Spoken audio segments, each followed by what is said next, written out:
எல்லாருக்கும் வணக்கம். எல்லோரும் எப்படி இருக்கீங்க? நல்லா இருக்கீங்களா? வெல்கம் டு ஆஸ்டே கிச்சன் வேர்ல்ட். நம்ம இன்றைக்கி பார்க்க போகிறது வந்து ஃபில்டர் காஃபி தாங்க. ஃபில்டர் காஃபி பார்த்திங்கன்னா நம்ம ஃபில்டரே இல்லாமல் சூப்பராக ஃபில்டர் காஃபி எப்படி போடலான்னு சொல்லியிருக்கேன். ஃபில்டரில் எப்படி நம்ம ஃபில்டர் காஃபி போடலான்னு சொல்லியிருக்கேன். கண்டிப்பாக நீங்கள் முழுமையாக பாருங்கள். முழுமையாக பார்த்துட்டு எனக்கு சேனல் பிடிச்சிருந்தா எனக்கு சேனல் சப்ஸ்கிரைப் பண்ணி வச்சுக்கோங்க. இப்போ வாங்க நம்ம வீடியோக்குள்ளே போகலாம். இதுக்கு பார்த்தீங்கன்னா நான் வந்து இது மாதிரி நான் ஃபில்ட்ரு வச்சுருக்கேங்க. இந்த ஃபில்ட்ரு பார்த்திங்கன்னா நமக்கு காஃபி ஃபில்ட்ரு வந்து நிறைய மாடலில் கிடைக்கிது. நான் வந்து இது மாதிரி தான் வச்சுருக்கேன். இதை நம்ம எப்படி க்ளீன் பண்ணலான்னு பார்க்கலாம். ஃபஸ்ட்டு நம்ம இதை வாஷ் பண்ணிவிட்டு இது மாதிரி அடுப்பில் கேஸ் அடுப்பில் நீங்கள் ஆன் பண்ணி இது மேல் பக்கம் இருக்கு இல்லையா, அதை ஒண்டி நீங்கள் இது மாதிரி லைட்டாக நம்ம ஒரு இடுக்கி வச்சு பிடிச்சி நம்ம வந்து அந்த நெருப்பில் காட்டும் போது என்ன ஆகுனா அந்த ஹோல்ஸ்லாம் வந்து நம்ம வந்து ஊசியோ இல்லைன்னா வந்து பின்னு வச்சு குத்துறோன்னு அவசியமே இருக்காது. இது மாதிரி காட்டும் போது என்ன ஆகுனா அதில் இருக்க நமக்கு அழுக்கெல்லாமே அழகாக நமக்கு வந்துடும். நான் உங்களுக்கு தட்டி காட்டுறேன் பாருங்கள். அது பாருங்கள், நமக்கு எவ்வளோ இந்த ஒட்டிகிட்டு இருக்க அந்த அழுக்கெல்லாம் தானாகவே நமக்கு வந்துடும். ரொம்ப வந்து ஃபாஸ்ட்டாக வச்சு காட்டிடாதீங்க. சிம்மில் வச்சு நம்ம லைட்டாக அந்த பாத்திரத்தை காட்டினாலே போதுங்க. இப்போ பார்த்திங்கன்னா அது தேவையான அளவு தண்ணி நான் வச்சுருக்கேன். ஃபில்டருக்கு தேவையான தண்ணி நம்ம வச்சுக்கலாம். இது ஒரு பக்கம் இருக்கட்டும். இப்போ நான் வந்து காஃபி பவுடர் நான் சேர்த்துக்கிறேன். நான் ஃபில்டர் காஃபி பவுடர் தான் சேர்த்துருக்கேங்க. உங்களுக்கு என்ன பிராண்டு வேணுமோ அதை நீங்கள் வாங்கி இதில் நம்ம போட்டுக்கலாம். இது பார்த்திங்கன்னா ஃபுல்லாக போடாமல் ஒரு கால்வாசி நமக்கு கேப் இருக்கிற மாதிரி இந்த ஃபில்ட்ரு காஃபி பவுடர் நம்ம போட்டுக்கலாம். போட்டுட்டு இப்போ பார்த்திங்கன்னா தண்ணி நல்லா கொதிக்கணுங்க. தண்ணி வந்து பபிள்ஸ் வந்தால் பத்தாது. நான் வந்து நல்லா கொதிச்சது தான் நான் ஊற்றுவேன். இப்போ நல்லா தண்ணி கொதிக்குது. இப்போ நம்ம அதை ஊற்றிக்கலாம். தண்ணி ஊற்றும் போது கொஞ்சம் தள்ளி நில்லுங்க, மேலே வந்து திரிக்கும். இது மாதிரி தண்ணி நம்ம ஊற்றிக்கலாம். ஊற்றிட்டு இதில் ஒரு 2 பொருள் நம்ம சேர்க்க போகிறோம்.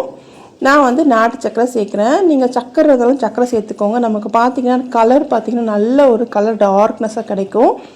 இன்னொன்று பார்த்திங்கன்னா கொஞ்சமாக டீ தூள் இதையும் நம்ம சேர்த்துக்கலாம். நல்ல ஒரு நமக்கு ஃப்ளேவர் கிடைக்குங்க. டீ தூள் நம்ம சேர்க்கும் போது காஃபி டேஸ்ட்டு பார்த்திங்கன்னா சூப்பராக இருக்கும். கண்டிப்பாக நீங்கள் நெக்ஸ்ட் டைம் வந்து ஃபில்ட்ரு போடும்போது இது மாதிரி நீங்கள் போட்டு பாருங்கள், நல்லாயிருக்கும். இப்போ பார்த்திங்கன்னா நம்ம அப்படியே நம்ம மூடி வச்சிடலாம். மூடி வச்சிட்டிங்கன்னா நமக்கு ஒரு 10லேருந்து 20 நிமிஷத்துக்குள்ளே நமக்கு ஃபில்ட்ராகி வந்துடும். இப்போ பார்த்திங்கன்னா நம்ம ஃபில்ட்ரே இல்லாமல் நம்ம பாத்திரத்தில் எப்படி ஃபில்ட்ரு காஃபிக்கு நம்ம வந்து அந்த டிகாஷன் ரெடி பண்ணலான்னு பார்க்கலாம். அதுக்கு ஒரு சின்ன பாத்திரத்தில் நான் தண்ணி வச்சுருக்கேன். தண்ணி பார்த்திங்கன்னா ஒரு டம்ளர் தண்ணி வச்சுருக்கேங்க. இதில் வந்து ஃபில்ட்ரு காஃபி தூளை நம்ம போட்டுக்கலாம். நான் வந்து ஒரு 2 டேபிள் ஸ்பூன் நான் போட்டுக்கிறேன். போட்டுட்டு இது நல்லா கொதிக்கட்டும். இது மாதிரி கொதித்து வரும்போது நம்ம அப்படியே நம்ம தட்டு போட்டு மூடி வச்சிடலாம். ஒரு 2-3 தடவை நல்லா கொதிக்கட்டும். மூடி வச்சுட்டு இப்படியே நீங்கள் மூடி வச்சுருங்க. மூடி வச்சு ஒரு 2 நிமிஷம் கழித்து எடுத்துகிட்டு நீங்கள் என்ன பண்ணுங்கள், கொஞ்சமாக நம்ம கையில் தண்ணி எடுத்துக்கலாம். சுடு தண்ணிலாம் இல்லைங்க, சாதாரண தண்ணி. இது மாதிரி தண்ணி எடுத்து நல்லா இது மாதிரி அதுக்கு மேலே இது மாதிரி தெளிச்சிக்கலாம். இது மாதிரி நல்லா தெளிச்சிட்டு திருப்பி நீங்கள் மூடி வச்சுருங்க.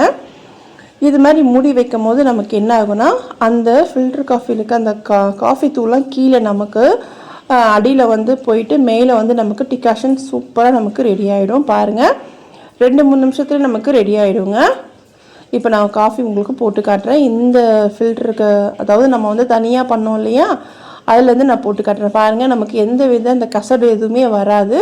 மேலே பார்த்தீங்கன்னா நமக்கு அப்படியே நமக்கு டிகாஷன் அழகாக நமக்கு பிரிஞ்சு வந்துடும். கீழெல்லாம் வந்து நமக்கு அந்த காஃபி தூளோட அந்த பார்ட்ஸ்லாம் கீழே போயிடும். இப்போ இதில் வந்து நாட்டு சக்கரை சேர்த்துக்க, நீங்கள் சக்கரைனாலும் சக்கரை சேர்த்துக்கோங்க. நாட்டு சக்கரை சேர்த்துட்டு இப்போது இதை நல்லா நம்ம பீட் பண்ணணும். இது மாதிரி 2-3 தடவை நல்லா பீட் பண்ணிவிட்டு நல்ல ஒரு கொதிக்கிற பாலை நம்ம ஊற்றும் போது சூப்பரான ஃபில்டர் காஃபி நமக்கு ரெடி ஆகிடுங்க. பால் பார்த்திங்கன்னா கொஞ்சம் நமக்கு திக்காக இருந்துச்சுன்னா இன்னும் சூப்பராக இருக்கும். இப்போ பாருங்கள், நான் இதில் பால் சேர்த்துக்கிறேன்.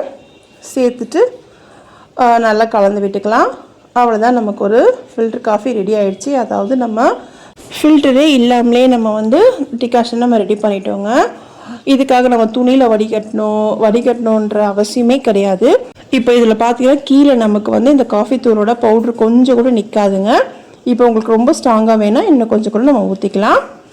அவ்வளோதான், நம்ம சூப்பராக நம்ம ஃபில்டர் காஃபி ரெடி பண்ணிட்டோம். கண்டிப்பாக நீங்கள் உங்கள் வீட்டில் இதை ட்ரை பண்ணி பாருங்கள். உங்கள் வீட்டில் ஃபில்ட்ரு இல்லைனா கூட ஒன்றும் பிரச்சனை இல்லை. இது மாதிரி நீங்கள் ட்ரை பண்ணி பாருங்கள். இப்போ பார்த்திங்கன்னா நம்ம ஃபில்டரில் ஊற்றி வச்சுருந்தோம் இல்லையா, அதையும் நான் காஃபி போட்டு காட்டுறேன். இது ஒரு எனக்கு 20 நிமிஷத்துலேருந்து அரை மணி நேரம் வரைக்கும் ஆச்சுங்க. ஏன்னா கொஞ்சம் கொஞ்சமாக நமக்கு ட்ராப்பாக வரும். அதாவது நம்ம ஃபில்ட்ரு இல்லாமல் ஸ்ட்ரெயிட்டாக நம்ம அடுப்பில் வச்சு நம்ம டிகாஷன் எடுக்கும் போது ஈஸியாக நம்ம டக்குன்னு முடிஞ்சிடும். இது மாதிரி ஃபில்டரில் எடுக்கும்போது கொஞ்சம் நமக்கு லேட் ஆகும். இப்போ பார்த்திங்கன்னா இதுவும் அதே மாதிரி தான் நான் போடுறேன். ரெண்டும் பார்த்திங்கன்னா ஒரே டேஸ்ட்டு தாங்க இருக்கும், எந்த வித மாற்றமும் இருக்காது. கண்டிப்பாக நீங்கள் உங்கள் வீட்டில் ட்ரை பண்ணி பாருங்கள். எப்போவுமே நீங்கள் சர்க்கரையோ இல்லை வெல்லமோ இல்லைன்னா நாட்டு சர்க்கரையோ எது போட்டாலுமே போட்டுட்டு இது மாதிரி நல்லா 2 தடவை பீட் பண்ணிக்கோங்க. இது மாதிரி பீட் பண்ணிவிட்டு நீங்கள் அதுக்கப்புறம் நல்லா ஒரு பாலை நல்லா சூடாக நீங்கள் சேர்க்கும் போது காஃபி பார்த்திங்கன்னா சூப்பராக இருக்கும். நம்ம ஹோட்டலில் தான் போய் ஃபில்டர் காஃபி சாப்பிட்ணுன்ற அவசியமே இல்லை. வீட்டிலே நம்ம சூப்பராக நம்ம இந்த மழைக்கு சூப்பராக ஒரு ஃபில்டர் காஃபி ரெடி பண்ணிக்கலாம். என்னோடய சேனலில் பார்த்திங்கன்னா நிறைய குக்கிங் வீடியோ போட்டிருக்கேன். கண்டிப்பாக நீங்கள் என்னோடய சேனலை செக் பண்ணி பாருங்கள். என்னோடய ஃபஸ்ட் சேனலில் பார்த்திங்கன்னா டிப்ஸ் அண்ட் ட்ரிக்ஸ் நான் போட்டிருக்கேன், அதையும் நீங்கள் செக் பண்ணி பாருங்கள். இப்போ பார்த்திங்கன்னா கார்த்திகை தீபம், இந்த கார்த்திகை தீபத்துக்கு தேவையான டிப்ஸ் எல்லாம் நான் வந்து என்னோடய ஃபஸ்ட் சேனலில் நான் போட்டிருக்கேன். உங்களுக்கு தேவையான டிஸ்கிரிப்ஷனில் நான் வந்து லிங்க் கொடுக்குறேன், நீங்கள் அதையும் செக் பண்ணி பாருங்கள். அவ்வளோதாங்க, நமக்கு சூப்பரான ஃபில்டர் காஃபி நம்ம ரெடி பண்ணிட்டோம். இது பார்த்திங்கன்னா ஃபில்டரில் போட்டது. இது இன்னொன்று பார்த்திங்கன்னா நம்ம வந்து டிகாஷன் வந்து நம்ம ஸ்ட்ரெயிட்டாகவே ரெடி பண்ணுதுங்க. சூப்பராக நம்ம ரெடி பண்ணிக்கலாம். ரெண்டுமே பார்த்திங்கன்னா ஒரே டேஸ்ட்டாக தான் இருக்கும், எந்த வித டிஃப்ரென்ஸுமே இருக்காது. இன்னும் கொஞ்சம் உங்களுக்கு டிகாஷன் வேணும்னா நம்ம ஊற்றிக்கலாம். ஏன்னா ஒரு சிலர் ஸ்ட்ராங்காக குடிப்பாங்க, ஒரு சிலர் லைட்டாக குடிப்பாங்க. அதுக்கேற்ற மாதிரி நீங்கள் வந்து டிகாஷன் ரெடி பண்ணிக்கோங்க. நான் எப்படி சொல்லணும் அதே மாதிரி நீங்கள் போட்டு பாருங்கள், கண்டிப்பாக உங்களுக்கு ரொம்ப பிடிக்கும். இன்னொரு நல்ல வீடியோவில் பார்க்கலாம். இந்த வீடியோ உங்களுக்கு பிடிச்சிருந்தா உங்கள் ஃப்ரெண்ட்ஸ் அண்ட் ஃபேமிலிக்கு ஷேர் பண்ணுங்கள். மறக்காமல் ஹாரஸ்டி கிச்சன் வேர்ல்டை சப்போர்ட் பண்ணுங்கள். உங்களோட சப்போர்ட் தாங்க ரொம்ப முக்கியம். இந்த வீடியோ பிடிச்சிருந்தா ஒரு லைக் போட்டுட்டு பாருங்கள். கமெண்ட் செக்ஷனில் உங்களோட கமெண்ட்டை எனக்கு சொல்லுங்கள், அப்போ தான் எனக்கு ஒரு மோட்டிவேஷனாக இருக்கும். இன்னொரு நல்ல வீடியோவில் பார்க்கலாம். தேங்க்ஸ் ஃபார் வாட்சிங்.